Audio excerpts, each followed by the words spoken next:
Et avant toute chose, en ce mercredi, la une de l'actualité, c'est tout d'abord la pollution actuellement relevée dans la métropole lilloise. Les spécialistes du réseau Atmo Nord-Pas-de-Calais constatent depuis quelques jours en effet une sérieuse augmentation des poussières en suspension dans l'air.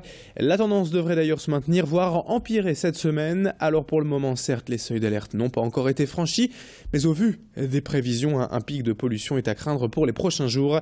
Atmo a à la charge de surveiller la qualité de l'air et de prévenir les autorités et la population en cas d'épisode de pollution. Et comme d'habitude, il est donc conseillé de réduire la vitesse en voiture, d'utiliser les transports en commun et pour les personnes sensibles, et d'éviter toute activité physique. Explication complémentaire au micro de Fanny Bourdillon.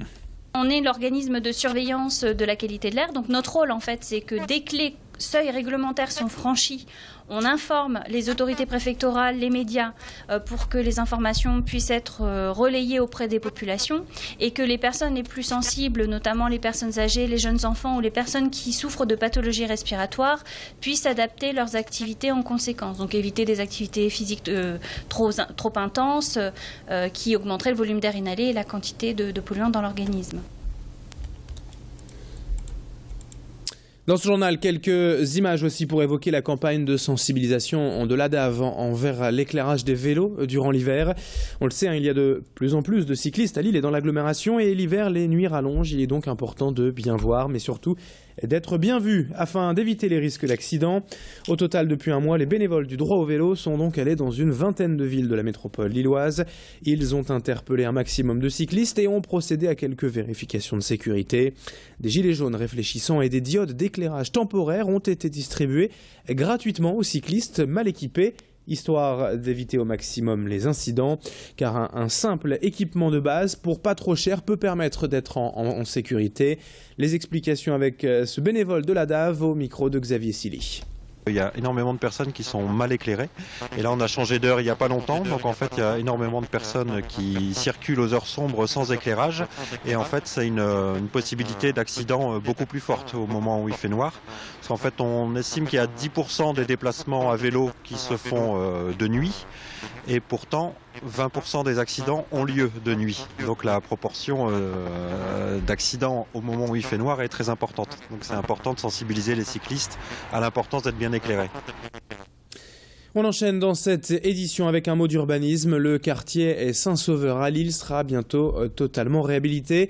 Martine Aubry a présenté récemment les maquettes du nouveau quartier, 23 hectares d'une friche aujourd'hui totalement abandonnée et dont seule la gare Saint-Sauveur, transformée en lieu culturel, en a déjà profité. Il reste beaucoup à faire pour aménager cet espace désolé en un véritable lieu de vie. Le chantier ne devrait d'ailleurs pas commencer avant en 2017, mais à l'arrivée, le projet fait état de 2400 nouveaux logements, 40 000 mètres carrés d'espace de bureaux, 30 000 mètres carrés de commerce et surtout près de 8 hectares d'espace vert, le tout relié par de nouveaux transports doux pour dynamiser toute cette zone aujourd'hui oubliée. Tout cela devrait être achevé à l'horizon 2030, alors d'ici là, n'hésitez pas à consulter, si vous le souhaitez, le plan guide du projet à la mairie de Lille pour vous faire votre avis, votre opinion sur l'aménagement de ce quartier. Les riverains de Saint-Sauveur d'ailleurs, qu'en pensent-ils de ce projet? Xavier Silly est allé hier à leur rencontre. Occuper l'espace aujourd'hui, ça aura le mérite d'éviter cette désolation qu'on voit là aujourd'hui et puis les dégradations permanentes du quartier. J'ai entendu parler de transport doux, c'est ça?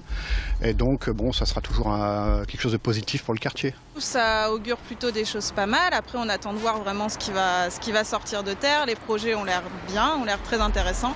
Maintenant, on sait que c'est pas pour tout de suite, donc voilà, on attend de voir. Ici, c'est la pointe la fin de quartier de Moulins. On est assez excentré par rapport à la place Vanhoenacker et à la vie qu'il peut y avoir dans le centre de ce quartier. Donc c'est une bonne nouvelle. Et puis à 3 semaines de Noël, enfin, si cela vous tient à cœur à la maison, il est temps d'acheter le traditionnel sapin, un naturel ou un artificiel, un épicéa ou un Norman. L'essentiel est de bien le choisir. Et pour cela, les pépinières de la région sont sans aucun doute un gage de qualité. Déjà car vous faites travailler l'économie locale, le sapin pousse dans la région et vous contribuez ainsi à réduire la taxe carbone de sapins qui viennent parfois de loin, des pays nordiques ou d'Allemagne. Ces arbres sont également soigneusement entretenus toute leur vie afin d'être coupés pour la période de Noël. Enfin, sachez qu'ils ne sont pas forcément beaucoup plus chers que ceux vendus en grande surface. Xavier Silly est d'ailleurs allé hier à Gruzon dans cette pépinière et a rencontré une cliente venue donc chercher près de chez elle son sapin. Moi, je souhaite un sapin qui sente le sapin, pour embaumer la maison. Donc je prends un épicéa classique et ensuite la taille en fonction du volume de la pièce. Donc là, vous pouvez nous décrire un peu le sapin que vous avez pris ou quoi? Il n'est pas très grand, il fait 1,25 m, il n'est pas trop large et puis je pense qu'il sentira bon parce qu'il y a des bons tons. Vous n'êtes pas du tout dans l'artificiel? Ah, pas du tout, non, pas du tout. Non, puis je viens chez le pépiniériste justement pour avoir une bonne qualité de sapin.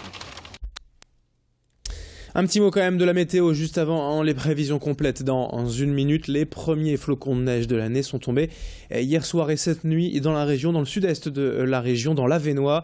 Finalement pour aujourd'hui, rien à craindre dans la métropole lilloise. Si neige il doit y avoir, ce seront vraiment quelques très rares et légers flocons qui ne devraient pas tenir au sol. On en parle en détail dans un instant avec les prévisions météo et l'infotrafic. A tout de suite sur Grand Lille TV.